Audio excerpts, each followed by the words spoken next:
placer para mí poder saludarlos una vez más a través de este medio. Espero que este tiempo esté siendo de bendición para tu vida, puedas estar siendo edificado y que podamos seguir creciendo. Esa es la intención también de este tiempo, de esta palabra, y con esa motivación de poder seguir creciendo juntos, vamos a hablar el día de hoy acerca de la gracia. Y antes de que empecemos, vamos a orar, por favor. Señor, gracias porque tú permites todas las cosas que hemos vivido, que estamos viviendo con un propósito. Gracias, Señor, porque el día de hoy nos das estas facilidades, Señor, esta tecnología para a través de estos medios poder llegar a las personas. Señor, te ruego que tu palabra pueda llegar como tú quieres, hacer aquello que tú quieres. Padre, toma este tiempo, toma el control de mi vida, de mis pensamientos, Señor. Sé tú hablándonos, enseñándonos una vez más. Permite que podamos recibir, que podamos aprender, que cualquier prejuicio, que cualquier cosa que esté estorbando en nuestra mente pueda ser quitada, Señor. Glorifícate en nuestras vidas y háblanos una vez más. Gracias, Señor, te entregamos este tiempo y te pedimos que seas tú, por favor, en nuestras vidas. Gracias, Señor, en el nombre de Jesús. Amén.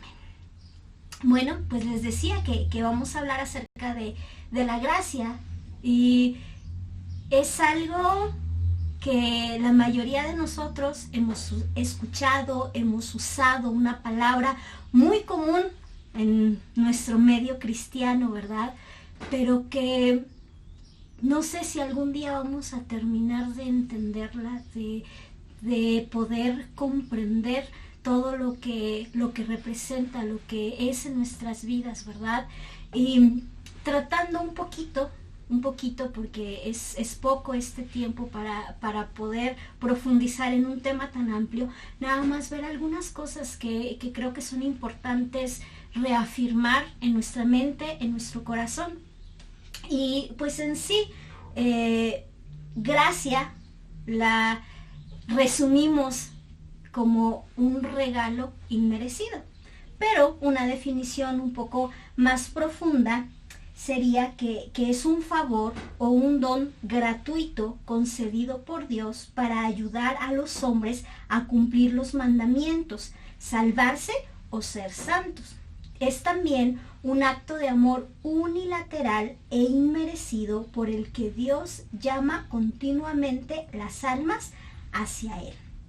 Y me gusta mucho esta segunda parte, donde habla del amor de Dios, pero sobre todo que dice que es unilateral, porque esto es algo que viene de Dios, que nace en Él y que Él es el que hace todas las cosas, en lo que nosotros no intervenimos para nada, ¿verdad? Y eso es la gracia, es algo que nosotros necesitamos empezar a entender como algo que Dios ha provisto para nosotros, en lo cual nosotros no tenemos que hacer nada, ¿verdad? Que es un regalo, ¿verdad? Algo que nosotros no merecemos porque no hemos hecho nada para obtenerlo, ¿verdad? Y uno de los versículos más conocidos también para hablar sobre la gracia es Efesios. Vamos a ir a Efesios capítulo 2, versículo del 8 al 10. Y dice así: porque por gracia sois salvos por medio de la fe, y esto no de vosotros, pues es don de Dios, no por obras, para que nadie se gloríe, porque somos hechura suya, creados en Cristo Jesús para buenas obras, las cuales Dios preparó de antemano para que anduviésemos en ellas. Ok, vamos a tratar de desenvolver un poco estos versículos, ¿verdad? Y la primera parte dice que somos, que por gracia somos salvos. Y entonces la primera pregunta que me surge es: ¿salvos de qué? ¿Verdad? Ahí mismo, en el capítulo 2 de Efesios, el versículo 1 dice que y Él os dio vida a vosotros cuando estabais muertos en vuestros delitos y pecados, ¿verdad? Entonces, Él nos está salvando de la muerte que viene como consecuencia de nuestros pecados, ¿verdad? Entonces Él es el quien nos da vida cuando nosotros, dice, estábamos muertos en nuestros delitos y pecados, ¿ok? Entonces, somos salvos de la muerte eterna, que es la consecuencia del pecado en el que nosotros vivimos. Y dice después, por medio de la fe. Entonces, para poder recibir esa salvación, nosotros necesitamos tener fe. ¿Fe en quién o en qué, verdad? Porque todos tenemos fe y la depositamos en diferentes personas o en diferentes cosas, pero para poder obtener la salvación necesitamos tener certeramente nuestra fe. Y dice Romanos capítulo 3, versículo 22 al 25, voy a leer la versión Nueva Traducción Viviente. Dice, Dios nos hace justos a sus ojos cuando ponemos nuestra fe en Jesucristo. Y eso es verdad para todo el que cree, sea quien fuere. Pues todos hemos pecado. Nadie puede alcanzar la meta gloriosa establecida por Dios. Sin embargo, con una bondad que no merecemos, Dios nos declara justos por medio de Cristo Jesús, quien nos liberó del castigo de nuestros pecados, pues Dios ofreció a Jesús como el sacrificio por el pecado. Las personas son declaradas justas a los ojos de Dios cuando creen que Jesús sacrificó su vida al derramar su sangre. Ese sacrificio muestra que Dios actuó con justicia cuando se contuvo y no castigó a los que pecaron en el pasado, ¿verdad? Entonces, ¿en quién tiene que estar puesta nuestra fe? En Jesús. Y me gustan muchísimo estos versículos, ¿verdad? En esta versión creo que aclaran bastante todo esto sobre la justificación y sobre la salvación, ¿verdad? Entonces, dice ahí, bien importante, dice, muestra que Dios actuó con justicia. Dios ofreció todo, viene de parte de Dios. Y eso mismo dice los versículos que estábamos leyendo en Efesios, ¿verdad? Dice, esto no de vosotros, pues es don de Dios. Ese es el regalo de Dios, ¿verdad? Que Él ha provisto todo. No sé si alguna vez ustedes se han encontrado con alguien que les diga, pero es que ¿por qué Jesús tenía que morir? O sea, si Dios es tan bueno, ¿por qué no nos salvaba y ya? Hacía como que nada pasó, ¿verdad? No sé si has escuchado a alguien que te haga esa pregunta, o tú mismo te has hecho esa pregunta en algún momento, ¿verdad? Pero dice aquí la palabra que Dios es justo y su justicia demanda un castigo. Imagínense, nosotros no tenemos la justicia de Dios, obviamente, pero aún en la parte que tenemos cuando vemos algo, cuando alguien hace algo, hay de verdad cosas tan terribles que hace ahora la humanidad, y ¿a poco no sienten ese deseo de querer castigar, de que algo pasara, ¿verdad? Porque dices, es que no es posible que esa persona no tenga un castigo por tanta maldad. Y es lo mismo con Dios. Su justicia exigía un pago por la maldad que tenemos nosotros, por la maldad de nuestros pecados. Él necesitaba que hubiera un castigo, ¿verdad? Y entonces, Él mismo, en su sabiduría, y contraponiendo su amor y su misericordia con su justicia. ¿Cómo resolver este problema, verdad? Tiene que haber un pago, pero al mismo tiempo amo tanto a la humanidad que no quiero que ellos sufran y que ellos mueran. Entonces, provee a Jesucristo. ¿Sí? Por eso Jesús tenía que morir, porque Él tenía que pagar por nosotros. Y una vez pagando Él, una vez muriendo Él, entonces nosotros, si ponemos nuestra fe en Él, en su sacrificio, en todo lo que Él ha hecho, podemos tener la salvación, ¿verdad? Y todo esto es por gracia, porque en esto nosotros no intervenimos, nosotros no presentamos la idea, hoy Dios, ¿por qué no viene a morir Jesús? No, ni siquiera. Nosotros no podíamos cumplir con todo lo que Jesús cumplió. No podíamos morir y resucitar como Jesús lo hizo.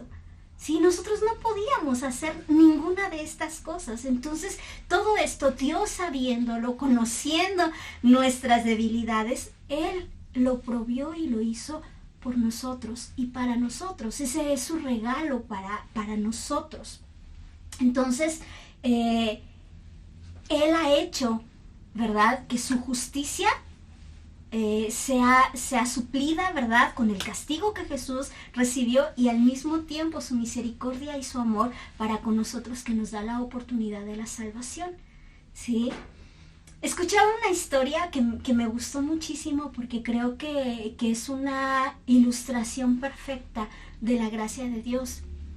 Imagínense que llega un padre a ver a su hijo y le dice: hijo, necesito que vayas al supermercado y que compres las cosas que necesitamos. Entonces el papá le da dinero, le da las llaves del carro y le dice: ve por favor. Entonces es el padre proviendo todo lo necesario para que su hijo pueda ir, pueda usar el carro y pueda comprar lo que el padre le está pidiendo. O sea, él está pidiendo algo, pero está proviendo todos los recursos para que él pueda comprarlo.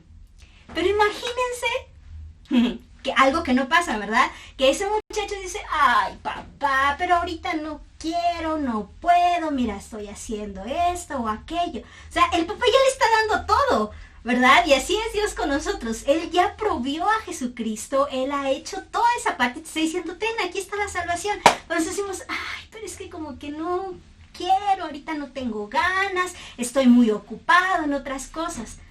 Y aún así, este padre le dice: mira, hijo, si tú vas, cuando regreses vamos a ver una película y vamos a comer helado, y le ofrece todavía más cosas, ¿verdad? Y le da entonces no solo la provisión de todo lo que necesita para poder ir a comprar, sino también la motivación que él necesita para poder hacerlo.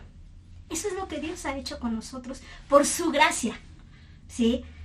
Él nos ha dado a Jesucristo, Él ha puesto su Espíritu Santo en nosotros, que dice la palabra que nos da el querer y el hacer. Ha provisto su palabra para que nosotros podamos aprender lo que Él quiere. Entonces, nuestro Dios no es un Dios que nada más dice: quiero que hagas, que cumplas, que toda esta lista de cosas, ¿verdad?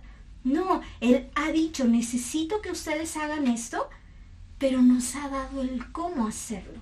Eso es gracia. No solo nos ha dado el cómo, sino que en nosotros la motivación para querer hacer todas esas cosas que Él nos pide y que son a beneficio nuestro nada más, ¿sí? Entonces eso es la gracia de Dios. Así es como la podemos representar, todo lo que Él nos ha dado a nosotros para que podamos acercarnos a Dios, ¿verdad? Dice esta parte de Efesios, dice que no por obras, para que nadie se gloríe.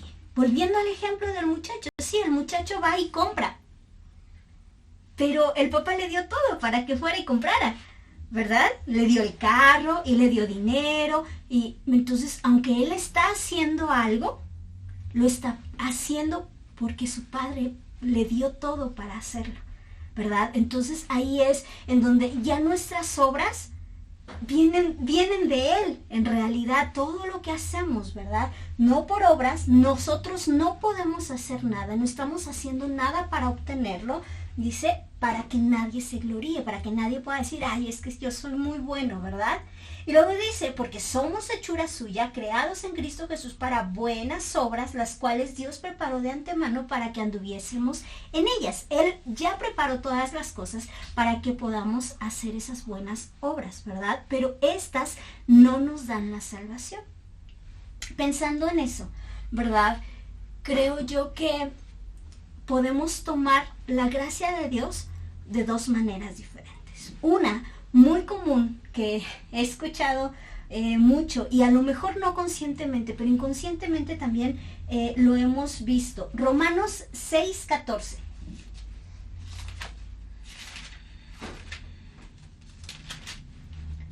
Dice: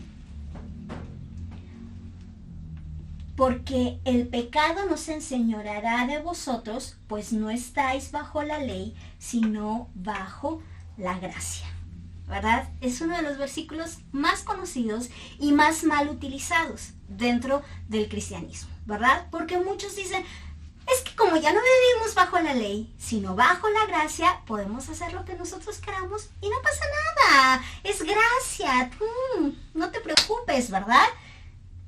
Pero este versículo no nos está diciendo eso. Al contrario, ¿verdad? Vivir bajo la gracia no es vivir a nuestra manera, no es vivir bajo nuestras propias normas. Dice ahí mismo, despuesito, dice el versículo 15, ¿qué pues? ¿Pecaremos porque no estamos bajo la ley, sino bajo la gracia? En ninguna manera. Y están juntos estos dos versículos, pero la gente nada más toma un versículo sin leer el contexto, ¿verdad? Y entiende lo que quiere entender. Entiende que por no vivir bajo la ley hay licencia para pecar, y eso no es lo que dice la palabra. Al contrario, dice claramente, ¿pecaremos porque no estamos bajo la ley? En ninguna manera. Al contrario, vivir bajo la gracia va todavía más allá, porque Dios va a las motivaciones de tu corazón, va profundo. Por eso Jesús dice que Él vino a cumplir la ley. Y luego él nos da nuevos mandamientos, ¿verdad? Decía, escuchaste que en la ley se dijo, no cometerás adulterio. Pero yo te digo que si miras a una mujer y la codicias, ya pecaste en tu corazón. ¿Por qué? Porque no es solamente el acto externo, sino desde dentro, desde las motivaciones de nuestro corazón. Vivir bajo la gracia es cumplir la ley, pero no solo externamente, sino desde dentro. Y esa es la gran diferencia, porque tal vez tú no lo estás haciendo externamente, pero internamente cuántas cosas hay en tu corazón que no están bien, que te están estorbando y que necesitan ser quitadas, ¿verdad? Entonces, es lo contrario. Vivir bajo la gracia es poder comprender un poquito más, es tratar de entender ese gran sacrificio que Jesús hizo, todo lo que Dios ha provisto, ¿verdad? Entender que Dios nos amó cuando nosotros no merecíamos que Dios nos amara, ¿verdad? Y no solo no merecíamos, sino que además no queríamos ni nos importaba, estábamos muertos, no era algo que anheláramos, ¿verdad? Y aún así Él decidió amarnos, Él decidió morir por nosotros y ofrecernos la salvación, ¿verdad? Entonces cuando logramos entender esto, y no solo con la mente, sino con nuestro corazón, ¿sí? Hay tanta gratitud en nosotros que lo que menos deseamos es pecar, que nosotros deseamos agradar a nuestro Dios, este Dios tan grande que ha hecho todas estas cosas por nosotros.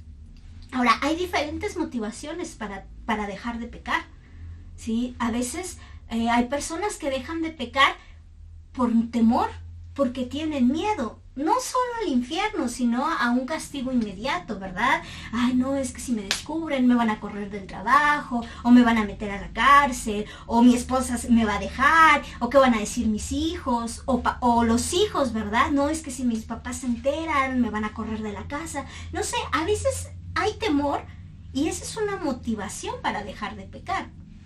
Ok, es válida en ciertos momentos, en ciertas cosas. Hay personas que dejan de pecar porque tienen un interés, ¿verdad? Porque hay una conveniencia en dejar de hacer algo. Bueno, si yo me porto bien con esto, pues entonces voy a obtener aquello. Y entonces por interés dejan de pecar. El problema de estas dos cosas es que son temporales. El temor se pasa. En algún momento a la gente le deja de importar, ¿verdad? Nosotros jugamos a veces con mi esposo porque cuando fue el sismo, aquí fue un sismo muy fuerte, ¿verdad? Y de verdad, los domingos siguientes la iglesia estaba llena, ya no nos alcanzaban las sillas para la gente tenía miedo. Pero conforme fueron pasando los días, los meses, volvimos a quedar los mismos, ¿verdad? Porque nada más fue un temor momentáneo. Y eso no es algo que perdure, ¿verdad? Igual si tienes un interés o una conveniencia, puedes dejar de pecar momentáneamente, pero tarde o temprano eso se pasa y regresas al pecado. Entonces, lo único que nos ayuda a dejar de pecar verdaderamente es el amor. Lo único que te hace vivir de una manera correcta delante de Dios es tu amor por Él. Sí, cuando tú lo amas, cuando tú entiendes todo lo que Él te ha dado, todo lo que Él ha hecho por ti, entonces tú quieres corresponder de alguna manera, tú quieres agradarle. Y es lo mismo en una relación, por ejemplo, de noviazgo, cuando estás tratando de agradar a tu pareja, pues dejas de hacer muchas cosas, tal vez aprendes a hacer otras por agradarle. ¿Sí? Y eso es lo que nosotros necesitamos, aprender a amar a Dios. Jesús dijo, si me aman, permanezcan en mis mandamientos, cumplan mis mandamientos. Esa es la verdadera demostración de amor hacia Dios. ¿Sí? El obedecerle, la obediencia demuestra que lo amamos. Pero hay personas que dicen, no, yo sí lo amo, pero vivo como yo quiera. Perdóname, pero no es un amor real. No es el amor que Dios está demandando de nosotros, ¿verdad? Entonces, nuestra meta debe ser poder amar cada día más a Dios para poder agradarle genuinamente, no nada más dejar de cometer ese pecado externamente, sino desde dentro, desde las motivaciones de nuestro corazón para no fallarle más, ¿verdad? Entonces, la única manera de poder amar a Dios es conocerle cada vez más, porque si nosotros no conocemos a Dios, no le podemos amar. Y esto es algo que yo me cuestionaba mucho en estos días, en mi propia vida y en la vida de otras personas que han fabricado su propio Dios, que tienen una idea de Dios que es la que ellos quieren, ¿verdad? Es que mi Dios es así, mi Dios es amor, por ejemplo, ¿no? Usando precisamente esta parte, es que como mi Dios es amor y como vivo bajo la gracia, entonces yo puedo vivir como yo quiera y no pasa nada, Dios me va a perdonar. Ese no es el Dios de la Biblia, ese no es el verdadero Dios, ese es el Dios que tú quieres, que tú te has fabricado para ti mismo, pero perdóname, no es el Dios real, no es el Dios verdadero. ¿Sí? Y creo que todos en algún punto hemos hecho un Dios, ¿verdad? Y eso es idolatría también, y eso es algo que Dios aborrece, porque nosotros pensamos, no, es que a esto a Dios no le molesta, es que esto sí puedo, esto no. No se trata de lo que nosotros pensemos o de lo que nosotros queramos, se trata de lo que está escrito en su palabra, porque por eso Él ya nos dejó la revelación de quién es Él. Y necesitamos conocerle realmente para entonces poder amarlo. Y créeme que entre más lo conocemos, que entre más entendemos su grandeza y que toda esa grandeza Él la hizo a un lado por amor a nosotros para venir y morir. Entonces lo único que nos queda es tratar de corresponder con toda nuestra manera de vivir. Entonces, si tú no tienes esa motivación de dejar de pecar, si tú has dicho, pues es que como vivimos bajo la gracia, ya la ley no importa, analiza realmente tu corazón. Te invito a que hagas una reflexión de lo que has vivido hasta el día de hoy, porque a lo mejor ni siquiera eres salvo, a lo mejor no has nacido de nuevo, porque aquel que ha nacido de nuevo, aquel que tiene el Espíritu Santo dentro de sí mismo, desea vivir de una manera diferente. Está dispuesto a iniciar ese proceso de transformación que Dios hace en nuestras vidas. Y si tú dices, no, yo no tengo ningún problema con esta parte, a lo mejor te has ido al otro extremo de tratar de pagar por lo que Dios ha hecho ya por ti. Y eso es algo ilógico, de verdad. Estaba viendo en estos días un video, tal vez muchos de ustedes lo vieron en YouTube, de una chica que está vendiendo nopales, ¿verdad? Se viste así con ropa típica de un lugar y empieza a ofrecer nopales, ¿no? Me compren nopales. Y dice, a quien me compre los nopales le voy a regalar un iPhone 11, el más nuevo, ¿verdad? Y lo trae escondido así entre su ropa y empieza a ofrecer. Y dice el video que estuvo como 5 horas ofreciendo y nadie le quiso comprar. ya, dice que estaba a punto de darse por vencida y de repente un chico le dice, ay, sí, yo sí quiero, dame 2 bolsitas, ¿cuánto cuestan? Y todo, y empieza a hacerle plática a la muchacha. Y al final, pues le dice que le va a regalar el iPhone. Y el chavo, no, ¿cómo crees? No. Dice, bueno, te pago aunque sea los nopales. Y yo me quedé pensando y dije, así somos de ilógicos, ¿verdad? Esta chica no tenía necesidad, obviamente, de que le pagara 30 pesos de nopales. Está regalando un iPhone. Tiene las posibilidades para regalar un iPhone. Bueno, y 2, estaba rifando otro. Y aún así, el instinto natural del muchacho fue decir, pues te pago los nopales, ¿no? Como si eso compensara de alguna manera el iPhone que le estaban regalando. Y así somos nosotros con Dios, ¿verdad? Él nos está ofreciendo la salvación. Es algo tan grande, es algo que de verdad nosotros de ninguna manera podríamos pagar. Y decimos, ay, bueno, Señor, pero pues aunque sea, voy a cantar en la alabanza.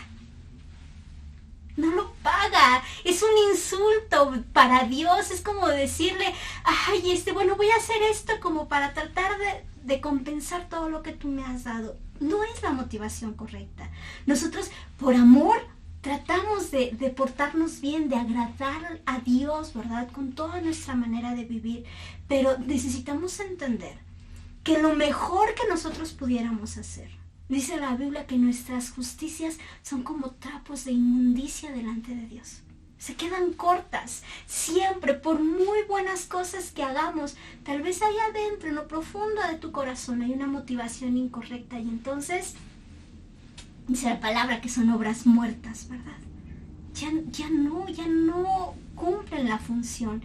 Y así es, por mucho que nosotros nos esforcemos, de ninguna manera podemos pagar lo que Dios ha hecho por nosotros, ¿verdad? No deberíamos de ninguna manera siquiera intentarlo.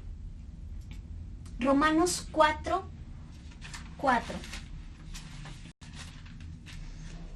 dice, pero al que obra no se le cuenta el salario como gracia, sino como deuda. Si tú estás haciendo, si tú estás obrando, entonces piensas que Dios te debe algo.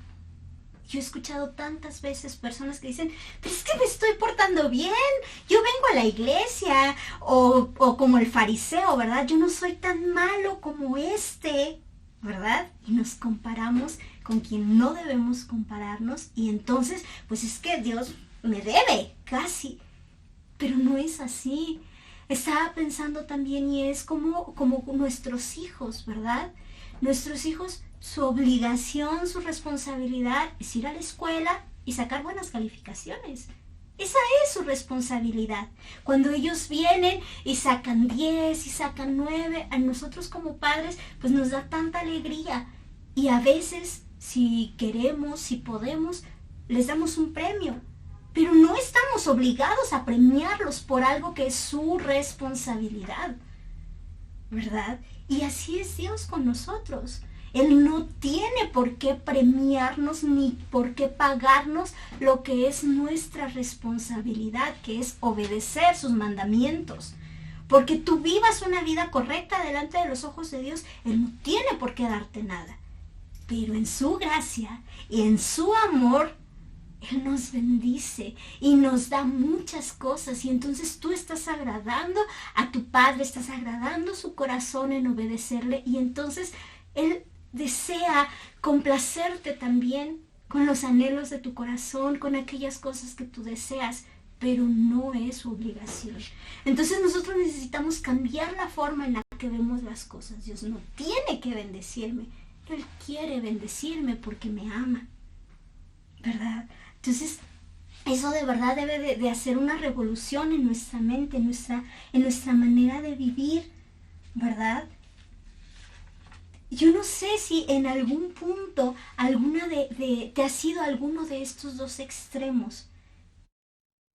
Yo pienso que sí, que todos inconscientemente haces algo esperando recibir el favor de Dios. Y esa no es la motivación correcta. ¿Sí? Debemos hacer las cosas por amor, por agradar a nuestro Padre. Y lo que Él nos dé es extra. Es extra, merecíamos la muerte, merecíamos el castigo, el que hoy tengamos vida, el que podamos estar sanos, el que tengamos alimento, el que disfrutemos de tantas cosas que Él nos da, es extra, ¿sí? Y debemos ser agradecidos por todas las cosas que Dios nos da y también por aquellas que no nos da, porque no nos las da porque nos harían daño. Insisto, si como padres nosotros tratamos de equilibrar esas cosas en nuestros hijos, cuanto más nuestro Dios, que Él sí es sabio y perfecto, ¿verdad? En ese mismo ejemplo, creo que mucho del cómo vivimos nuestra relación con Dios es consecuencia del cómo hemos sido educados y el cómo está siendo educada esta generación. Debemos analizarlo. Muchos de nosotros, tal vez nuestros padres, nuestros abuelos también, se nos educó con la creencia de que había que esforzarse para ganar las cosas, de que teníamos que trabajar duro para obtener algo. Y está bien, eso es bueno, eso hace que muchos de nuestros papás se hayan esforzado para obtener muchas cosas que no tuvieron, ¿verdad? Pero a veces eso también es un estorbo en nuestra relación con Dios porque queremos hacer para ganarnos, pero no, Dios nos da las cosas por su gracia, ¿verdad? Y el otro extremo está en esta generación que cree que por respirar se merece todo. Ese es el otro extremo, ¿verdad? Y debemos equilibrarnos, necesitamos entender que no podemos hacer nada para merecer todo lo que Dios hace por nosotros, todo lo que es su gracia. Sí, no podemos hacer nada para merecer, es inmerecido, ¿verdad? Pero al mismo tiempo, por ese agradecimiento de todo lo que Él nos ha dado, el tratar de corresponder. Por eso dice Efesios, no por obras para que nadie se gloríe, pero después dice, porque somos hechura suya, creados en Cristo Jesús para buenas obras. ¿Sí? Esa es la diferencia. En Cristo Jesús ahora hacemos buenas obras, pero no para obtener algo, sino porque ya hemos recibido el amor y todo lo que Dios nos ha dado. Entonces nosotros tratamos de corresponder de alguna manera, ¿verdad? Y sobre todo, dice Mateo 10:8, que hemos recibido por gracia y que entonces demos de gracia. ¿Sí? Creo que este es el punto de este tema, el poder entender todo lo que Dios te ha dado, todo lo que has recibido de Él. Y entonces que tú también lo des a quienes están a tu alrededor. ¿Te sabes perdonado por Dios? ¿Puedes hacer esa reflexión en tu vida de cuánto Dios te ha perdonado? ¿Sí? Aquellas cosas que tal vez no merecían el perdón, pero Él te ha perdonado. Entonces cuando alguien te haga algo, aunque no merezca, puedes dar perdón. Pero hasta que tú te sabes perdonado, hasta que tú entiendes todo lo que Dios te ha dado por su gracia, entonces tú puedes dar a otros. ¿Sí? Dios te ha dado amor, debes dar amor, ¿verdad? Dios te ha dado su misericordia, debes de tener misericordia con los demás. Si tú no puedes perdonar, si tú no puedes amar, si tú no puedes tener misericordia con otros, probablemente tú no has recibido ese perdón de parte de Dios. Tú no has entendido cuánto Dios te ha perdonado. ¿Sí? Entonces, haz esa reflexión en tu vida, de todo lo que has hecho, de cómo has hecho, ¿sí? Porque eso es también lo que quiero que entendamos, que no solo se trata de hacer, sino de las motivaciones que hay en nuestro corazón para hacer las cosas, ¿sí? Y si tú no has vivido correctamente con tus hermanos en la iglesia, con tus hijos, con tu esposo, con tus padres, con todas las personas que están a tu alrededor, entonces analiza qué parte no has entendido de la palabra de Dios, qué parte no has recibido de Dios. Y entonces para que pueda cambiar tu relación con las personas que están a tu alrededor, ¿verdad? Es necesario. Y creo que este tiempo es muy bueno porque extrañamos a nuestros hermanos en la iglesia, extrañamos el poder convivir, el poder vernos y platicar. Y entonces necesitamos nosotros ver el cómo nos hemos relacionado con los demás. Porque si no ha sido de la manera correcta, entonces hay mucho que todavía necesitamos nosotros entender de Dios y de su palabra en nuestras vidas para que podamos mejorar y que cuando regresemos a la iglesia, que esperamos en Dios sea muy pronto, nosotros tengamos una relación buena con todos nuestros hermanos. Todo lo que hemos recibido de gracia, todo lo que no merecíamos, debemos darlo a los demás, aunque no hagan nada por nosotros. Aunque no se lo merezcan, debemos de darlo porque nosotros tampoco lo merecíamos, ¿verdad? Espero que hayas podido reflexionar un poco acerca de la gracia maravillosa de Dios en tu vida y que a través de eso también puedas bendecir a otros. Acompáñame a orar, por favor. Señor, gracias. Gracias una vez más por todo lo que tú nos has dado, por todo lo que tú has hecho. Todas aquellas cosas que tú has provisto, Señor. Podemos reconocer que todo viene de ti, Padre. Que todo es por ti y es para ti. Ayúdanos, por favor, a que podamos hacer esa reflexión en nuestra vida, que podamos comprender, tratar de comprender un poquito más, Señor, todo lo que tú nos has dado y correspondamos, Señor, en nuestra manera de vivir delante de ti, pero delante también de nuestros hermanos, de nuestras familias, de todas las personas que nos rodean. Que toda esa gracia que tú has tenido para con nosotros, nosotros también la podamos tener para las personas que están con nosotros, Señor.